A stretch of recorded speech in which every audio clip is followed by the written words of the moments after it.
What is up, you guys? I'm Charmx, and today I'm going to be reacting to Thermite, the most dangerous paint by the Backyard Scientist. Now, I haven't reacted to a Backyard Scientist video in a little while now. It's actually been a long time. But hopefully this is going to be quite funny. But anyway, hopefully you guys like this video. The original link's in the description. Make sure you go subscribe to the Backyard Scientist. Without any further ado, let's begin. Hey guys, Backyard Scientist here, and today we're going to be watching paint dry. Okay, that doesn't sound very fun, but what if I told you it's the most dangerous paint in the world? And you can make it too. All you need are some ping pong balls. What? And thermite, especially the thermite. Oh. Today we're going to try to make thermite paint, and that sounds pretty simple, right? Just take some thermite, mix it in some paint, and boom, thermite paint. I don't think it's going to be that simple though, because regular paint, it takes a long time to dry, and I don't want to wait around. And number two, I don't think it's very flammable, and that's a good thing because your house is completely covered in it. So we're going to have to make our own paint, and that is where the ping pong balls come in. You see, ping pong balls are made out of 75% nitrocellulose, and if you didn't know what nitrocellulose is, well, it's the main ingredient in smokeless powder. It's extremely flammable, and we're going to be using it to make paint. Sounds weird, right? No, it sounds really dangerous, actually. It sounds really dangerous. But not so fast, because nitrocellulose is actually pretty soluble in a lot of common solvents that you can find at the hardware store. And when you dissolve the nitrocellulose into those compounds, it forms like a nice, thick, gooey paste that will be the perfect carrier for the thermite. Let's get started. To make the paint, you need to cut up 6 ping pong balls and put them into a suitable container that you can fill with about 1 cup of acetone per 6 ping pong balls.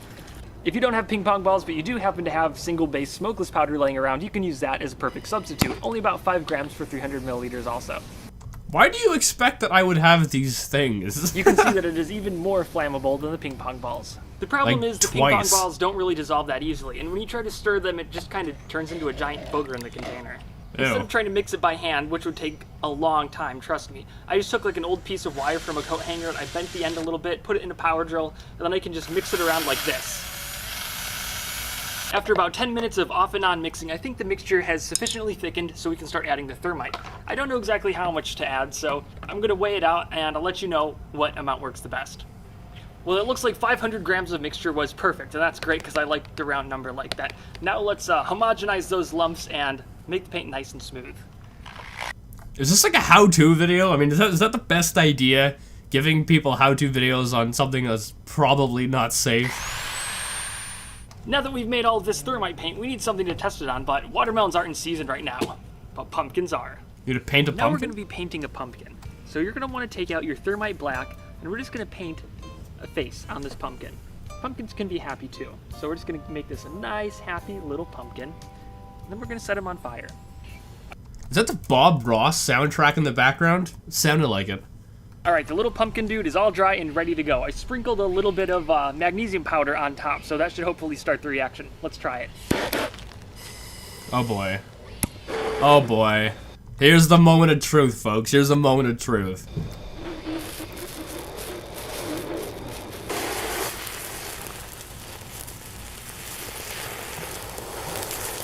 Whoa! That's actually pretty awesome. I didn't exactly think it would work, but that looks awesome.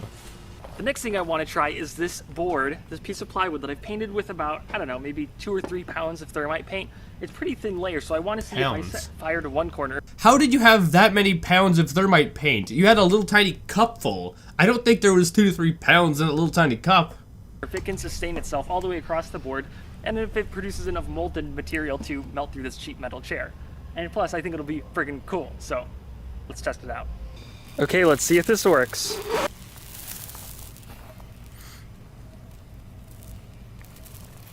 Oh, there we go. Oh my goodness. Yeah, that is definitely working. Crazy. Way too big. Holy crap.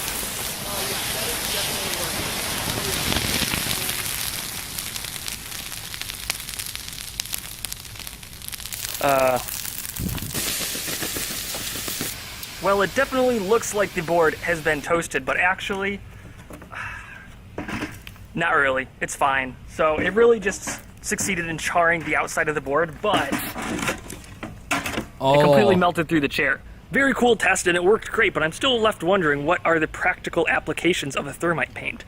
There is none. There is none. Obviously, this is just for entertainment, because no one in their right mind would use this as a paint. I mean, that's just asking for trouble. Why would you actually need to use a thermite paint? I think I've got an idea. Okay. Say, hypothetically, you got caught watching the newest My Little Pony videos and you needed to permanently erase your internet history. I painted the inside of this old computer with about 4 pounds of thermite paint, and it's hooked up to an electrical ignition system. All I need to do is press this button and the whole computer should instantly erupt in flames. I hope. What you doing?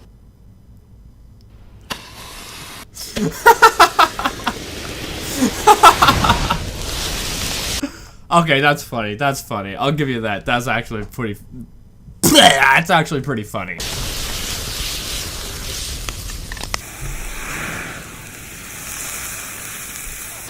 Your neighbors are gonna call the fire department, though.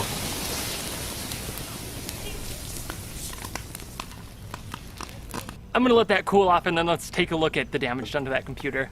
I think you'll agree that this computer is well done. I mean, it's completely destroyed on the inside. All the circuit boards are melted. You can hear the capacitors popping off when it was on fire. The hole in the CD drive that melted right down into the floppy drive also. Still has a floppy drive.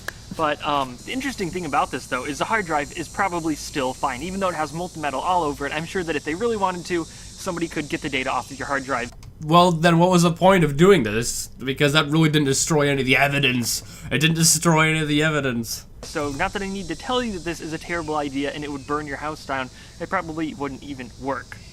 Just encrypt your hard drive. Anyway, guys, I hope you like this video. And what was the purpose of this? I mean, sure, it's awesome. I think that has to be the purpose, because there's no practical application for it.